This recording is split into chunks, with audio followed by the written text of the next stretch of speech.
तो पीएम मोदी का ये अमेरिका दौरा है और इस दौरे पर लगातार हमारी नजर बनी हुई है। पल पल की तस्वीर हर जानकारी के साथ आप तक पहुंचेगी। लेकिन अमेरिका से हमारे साथ महा सिद्दीकी इस वक्त जुड़ गई हैं। महा, आपकी तरफ रुख करेंगे। बेहद खास दौरा, बेहद अहम दौरा।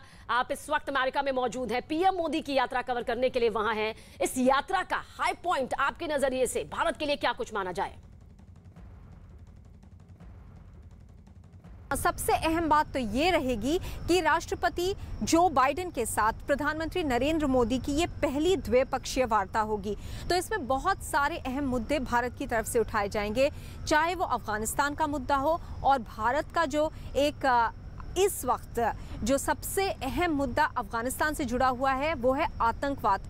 क्या आतंकवाद को वहां बढ़ावा मिलेगा तालिबान के अंडर, और इस पर पाकिस्तान का क्या रवैया रहेगा? क्या अमेरिका पाकिस्तान पर प्रेशर डाल सकता है कि आतंकवाद को पाकिस्तान बढ़ावा ना दे अफगानिस्तान में, अब जबकि तालिबान सरकार वहां पर आ गई है जो कि पाकिस्तान की बहुत खास है। तो ये एक अहम मुद्दा रहेगा। दूसरा मुद्दा भारत और अमेरिका के बीच ट्रेड का भी मुद्दा है। इस मुद्दे को काफ़ी वक्त से दोनों देश कोशिश कर रहे हैं कि एक ट्रेड डील हो जाए। ये नहीं हो पाई है और इस बार भी कोई बड़ी उम्मीद नहीं है, लेकिन ट्रेड के मुद्दे पर बात ज़रूर होगी क्योंकि ये दोनों ही देशों को बहुत एक किस्म से अहम मुद्दा है दोनों देशों के लिए। क्योंकि अगर बात करी जाए सिर्फ एक सेक्टर की, मैन्युफैक्चरिंग सेक्टर की, जो कि काफ़ी देश चीन से मैन्युफैक्चर्ड गुड्स अपने देशों में लाते हैं, कोविड-19 पैंडेमिक के बाद ये एक बात साफ हो गई है कि सारी जो देश हैं और बहुत सारी कंपनीज हैं जो उनकी चाइना पर एक तरह की डिपेंडेंस है वो कम होनी है।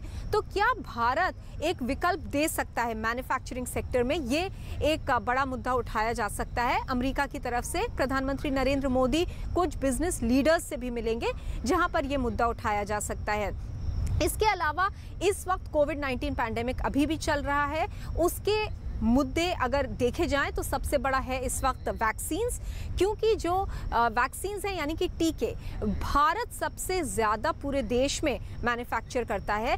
लेकिन ज़्यादातर हमने देखा है कि जो अमीर देश हैं उन्होंने ज़्यादा वैक्सीन्स अपनी तरफ खींच ली थी और जो गरीब देश हैं, डेवलपिंग कंट्रीज़ हैं, उनके अभी तक 10% लोग भी वैक्सीनेट नहीं हो पाए, यानी कि टीकाकरण नहीं हो पाया है। तो अब सबकी नज़र भारत पर है कि भारत कितनी और वैक्सीन्स मैन्युफैक्चर कर सकता है, बना सकता है, ताकि इन सब देशों को भी ये वैक्सीन्स मिले। क्वाड जो एक सिक्योरिटी डायलॉग है भारत, अमेरिका, जापान और ऑस्ट्रेलिया के बीच में, इसमें भी ये वैक्सीन मैन्युफैक्चरिंग एक अहम मुद्दा रहेगा। हालांकि उसका रुख चीन की तरफ ज़्यादा है और चीन को कैसे काउंटर करना है, यानी कि चीन के जो बढ़ते हुए अग्रेशन है उसको कैसे रोकना है। बिल्कुल महा। और प्रधानमंत्री नरेंद्र मोदी के अमेरिका दौरे की दूसरी खासियत आपको बताते हैं, ये है वो कि पहली बार 24 सितंबर को ही क्वाड नेताओं के साथ मुलाकात करेंगे। इनमें ऑस्ट्रेलिया और जापान के प्रधानमंत्रियों के साथ अमेरिका के राष्ट्रपति जो बाइडेन भी इसमें शामिल होंगे। 4 देशों के संगठन क्वाड में भारत के अलावा अमेरिका, जापान, ऑस्ट्रेलिया शामिल है और इस संगठन को हिंद प्रशांत क्षेत्र में चीनी जो दादागिरी है जो लगातार सामने आती रही है चीन की, उस पर लगाम लगाने और एक दूसरे से सहयोग बढ़ाने के लिए बनाया गया। हिंद महासागर और प्रशांत महासागर के कुछ हिस्सों को मिलाकर समुद्र का जो हिस्सा बनता है उसे हिंद प्रशांत क्षेत्र के नाम से जाना जाता है। और क्वाड सम्मेलन का मकसद है हिंद प्रशांत क्षेत्र में, या यूं कहें कि समुद्री रास्तों से व्यापार जो है उसे आसान बनाना, उसे और ज्यादा बढ़ावा देना। 12 मार्च 2021 को इस संगठन की पहली बैठक वर्चुअल तरीके से की गई थी, जिसमें प्रधानमंत्री नरेंद्र मोदी ने इस संगठन को इस इलाके के विकास और स्थिरता के लिए बेहद जरूरी बताया था।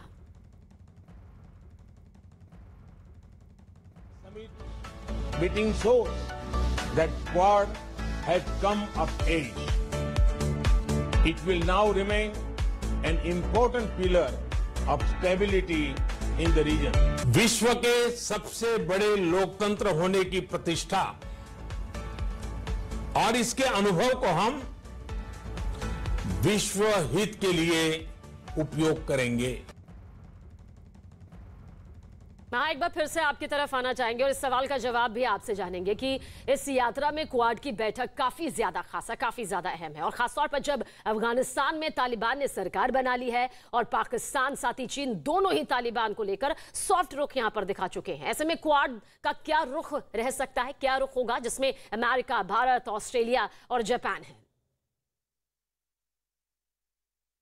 जी, क्वाड में सबसे बड़ा मुद्दा तो यही रहता है कि कैसे चीन का जो एक अग्रेसिव नेचर है, यानी कि दूसरे देशों के ऊपर एक तरह का दबाव डालना, उनकी टेरिटरी ले लेना, जैसे कि हमने देखा है कि भारत के साथ इस वक्त चल रही है LAC पर एक जद्दोजहद जो चल रही है, 1 साल से ऊपर हो गया है और चीन और भारत के बीच अभी तक एक रेजोल्यूशन सारे उन फ्रिक्शन पॉइंट्स पे नहीं हो पाए हैं। इसी तरह चीन का अगर रवैया और छोटे देशों की तरफ, आसियान के देशों की तरफ देखें तो वहाँ पर भी हमने देखा है कि साउथ चाइना सी में वो इन छोटे देशों को रोकता है उसकी रिसोर्सेज इस्तेमाल करने से, यानी कि फिशिंग जैसी चीज़ें हैं, मछली पर और मछली के व्यापार पर बहुत सारे ये देश डिपेंडेंट हैं, उनको रोकता है। वहाँ पर जो शिप्स चलती हैं उन पर भी एक तरह से रोक लगाने का जो चीन का एक तरीका बन गया है। इन सब को देखते हुए ये जो ग्रुपिंग आई है 4 देशों की, भारत, अमेरिका, जापान और ऑस्ट्रेलिया, ये बहुत अहम हो गई है। अब एक बड़ी और अहम बात यह है कि ये एक तो फॉर्मलाइज नहीं है, जो ये ग्रुपिंग है किसी तरह का इसको चार्टर या एक स्ट्रक्चर नहीं दिया गया है और ये ना ही मिलिट्री ग्रुपिंग है, यानी कि ये 4 जो देश हैं वो किसी तरह का मिलिट्री एक्शन एक साथ मिल के नहीं लेते हैं। ये इनके जो क्वाड का जो डायलॉग है उसमें शामिल नहीं है, लेकिन बहुत सारे अहम मुद्दे हैं और तरीके हैं जिस तरह चीन को रोका जा सकता है, जिस पर ये देश नज़र डालते हैं। इसमें एक मैं आपको एग्जांपल देना चाहूँगी, जैसे पिछले बार जब ये क्वाड समिट हुई थी मार्च में, जो कि वर्चुअल समिट थी, इस बार ये चारों नेता मिलके एक साथ सामने फेस टू फेस बात करेंगे, लेकिन मार्च में ये वार्ता हुई थी वर्चुअल। उसमें ये तय किया गया था कि चीन के जो वैक्सीन डिप्लोमेसी है, यानी कि वो जो टीके बना रही थी कोविड के और बहुत देशों में बांट रही थी, उसको रोकने के लिए इन 4 देशों ने डिसाइड किया था कि ये जॉनसन एंड जॉनसन की जो वैक्सीन है, यानी कि टीका, वो भारत की कंपनी बायोलॉजिकल ई मैन्युफैक्चर करेगी और बहुत सारे इंडो पैसिफिक का देशों को ये वैक्सीन्स जाएंगी। तो इस तरह का कोऑपरेशन, यानी कि सांठगांठ हम देखते हैं इन 4 देशों के बीच, ताकि चीन को रोका जा सके। बिल्कुल महा, दोबारा से आपके पास आएंगे क्योंकि ये यात्रा बहुत खास है, बेहद खास है, बहुत अहम मुद्दे हैं और सबकी नजरें इस वक्त टिकी हुई हैं। जो बाइडेन और क्वाड नेताओं से मिलने के बाद पीएम मोदी 25 सितंबर को न्यूयॉर्क जाएंगे, जहां वो संयुक्त राष्ट्र संघ की 76वीं आम सभा को संबोधित करते नजर आएंगे और इस पर दुनिया भर की निगाहें टिकी है। जी हां, सिर्फ हमारे देश की नहीं बल्कि अमेरिका में विश्व गुरु पर कहा जा रहा है कि अब ये निगाहें आकर टेक चुकी हैं।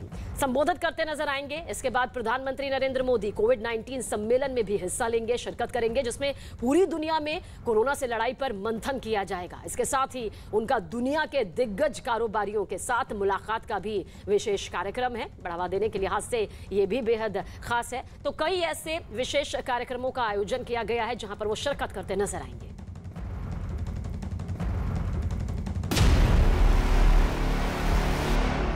मैंने